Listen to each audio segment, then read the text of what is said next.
by having a stronger connection with the ocean, I feel like I've wanted to protect it more and I feel like I've experienced just like the sheer beauty of it, and in that have really, developed this high sense of value that is often forgotten in the society that we live in, of our environment and what it can do and provide for us.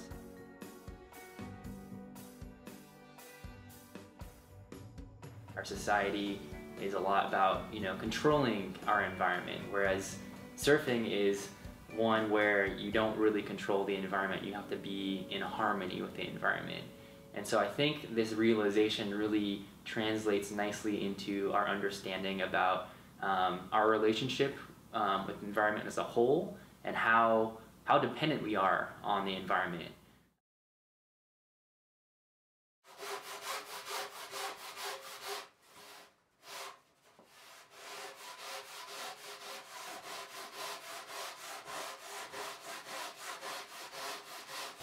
You lose track of time when you're shaping too, for different reasons, I think, but you sort of just get lost in your head, and then 4 hours later you realize you're super tan and you have this horrible wetsuit tan line, and you don't get it.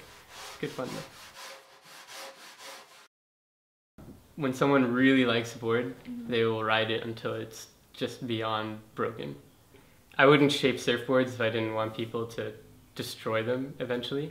But with that, I think people should at least respect the board and like the effort that went into the creation of it. So it's kind of a balance between both. But if someone's respecting the board and respecting like my effort into the board, and they ride it in every day possible, and it gets banged up and broken, like that's great. And it always hurts a little bit when someone sends me a picture of my board that I shaped them and it's broken or it's whatever is happening to it. But that's kind of what I made it for. So.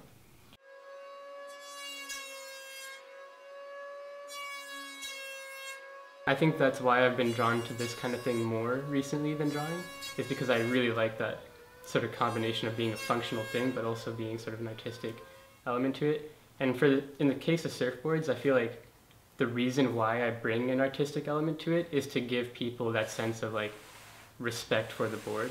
Because when you buy a board at a store and it's got these horrible graphics and these huge logos everywhere, you sort of like, you don't give a shit about it.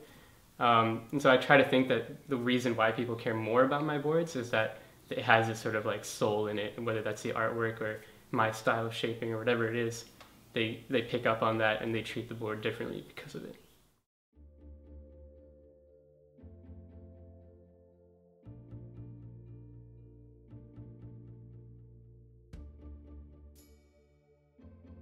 I really think like the maker puts in a certain energy into the board, and the process of making a board or a guitar or whatever, like the maker is kind of putting in part of their energy into it and like part of their like soul into that thing.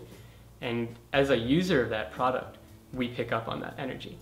For the process of making, if you're making your own things, then you're really in tune with how much effort and care went into the thing that you're making.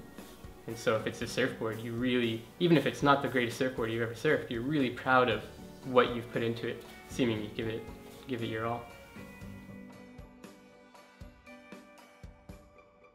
Inherently people are good, and inherently we are able to connect with nature. I think moving forward, it's all about helping people rediscover this.